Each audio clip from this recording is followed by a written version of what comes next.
Aksayan. Gagawin nating positive trigger ang negative trigger.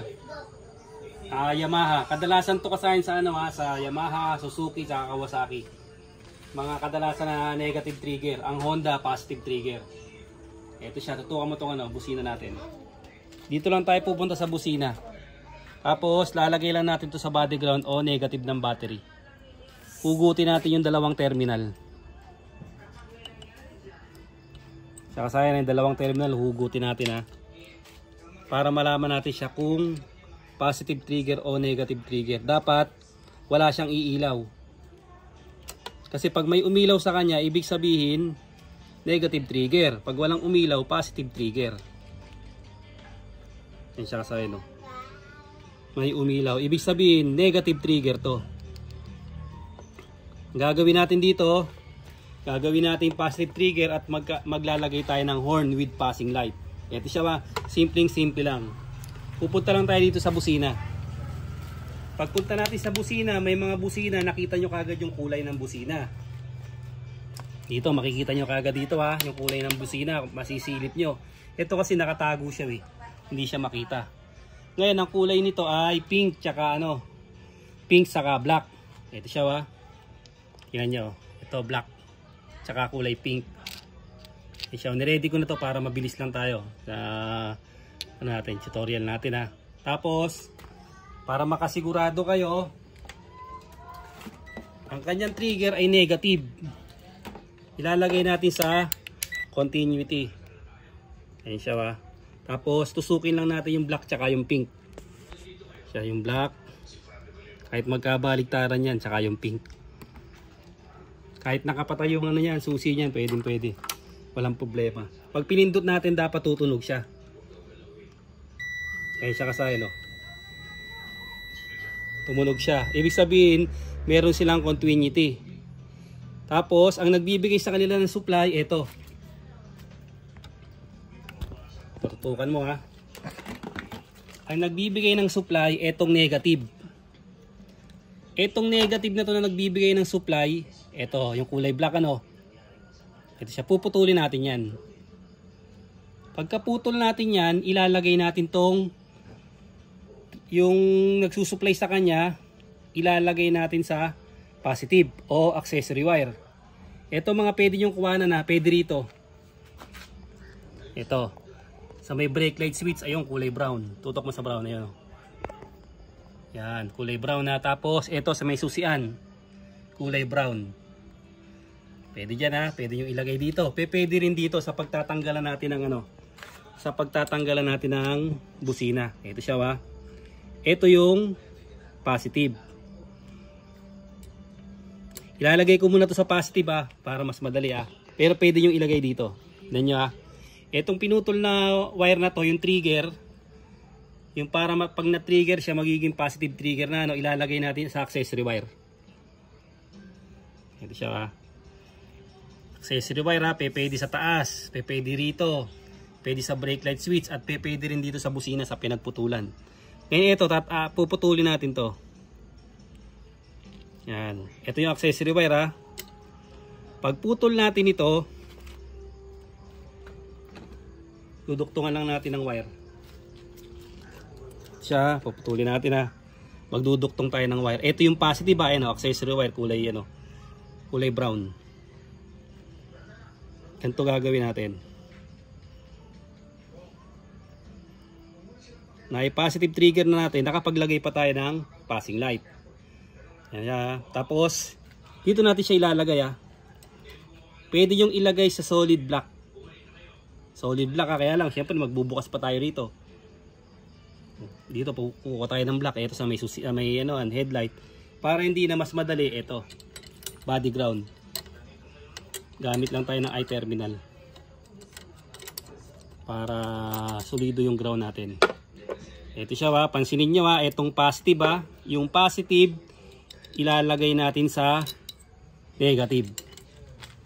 Kasi binaligtad natin yung trigger niya, ginawa nating positive Ito naman ngayon yung babaligtarin natin. Ito na siya. Tapos lagay na natin. Okay, wag muna pala kasayan na. I-test na natin. I-test na pala natin siya ngayon. Lagay natin sa body ground. Dapat ngayon siya walang umilaw. Ngayon siya ha. Ito yung trigger. Dapat wala siyang iilaw ha. Siya kasayan no. Wala siyang kasayan no. Walang iilaw. Ilaw lang sa pag yung kanina accessory wire. Pag yung accessory wire, binuksan natin yung susian. Tsaka lang siya ilaw. You know. Eh wala na yung accessory wire dito kasi nilipat na natin sa negative. Lalagay na natin dyan sa negative. Tapos ito yung trigger. Oh. Ito kasayan, ibig sabihin positive trigger na to. Positive trigger na yung ating yung ating busina. Pwede na tayo maglagay ng passing light. Ito siya. Kailangan lang natin ng diode. Kasayan ha.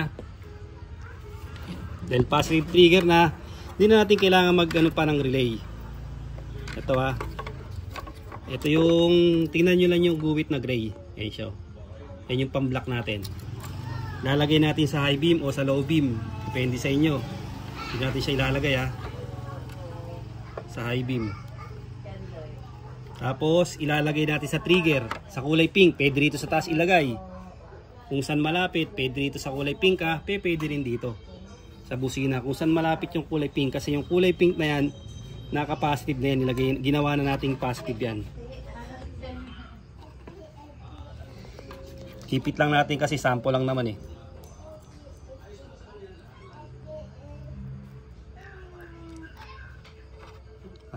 Simple lang to kasayan ha. Ayan siya kasayan. Tapos, pag binuksan natin, pwede na tayo mag-passing. Ayan siya kasayan. No? Dahil positive trigger na siya, pwede na siya mag-passing. Ganun lang kasayan kasimple. Ganun lang kasimple yung gawing positive trigger. Ha? Kailangan nyo lang malaman nyo rito yung, yung standby. Pag nakita nyo yung standby na negative, ilipat nyo lang sa positive. Ito siya. Yung positive. At pwede rin wag na rito para hindi na kayo mag-cut. Yung pinutol natin kanina na accessory wire, doon natin siya ilagay. Para hindi na ito doon na rin sa pinutol natin na ginawa nating negative. Ito. Ito, di ba yung yung kulay brown? Pinutol natin siya. Oh, doon na rin natin siya ilagay. Oh, yun, dumidikit. Doon na rin natin ilagay para pwede pa rin yung yan.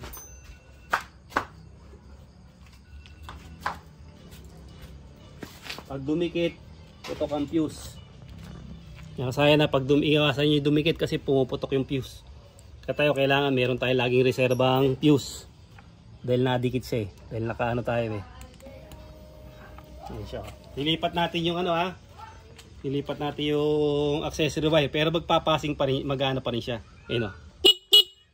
Papasing pa rin siya. Okay, tutok mo dito. Ito kasaya na yung negative. Nilagay lang natin sa accessory wire. Tapos yung accessory wire nilagay lang natin sa positive. Okay na siya. Nagawa na natin siyang positive trigger. Pwede na, meron na siyang horn with passing light. At pwede na rin kay Nipro Music. Tapos kasayan ito halimbawa may relay na kayo May relay na kayo. Hanapin nyo lang sa kulay pink. Hanapin nyo lang tong pink na to. Kahit huwag kayong dumaan sa relay. Basta yung pink, doon nyo puputulin sa pink. Pag pinutol nyo sa pink, yung papuntang pindutan, andun yung positive ng yung kulay red ng ng Nipro Music. Tapos yung blue sa pinagtanggalan ng kabilang Ganun lang kasayan yung pag nito pag pa-positive trigger at pagkakabit ng horn with passing light. Hanggang dito na lang mga kasayan. Salamat sa panonood.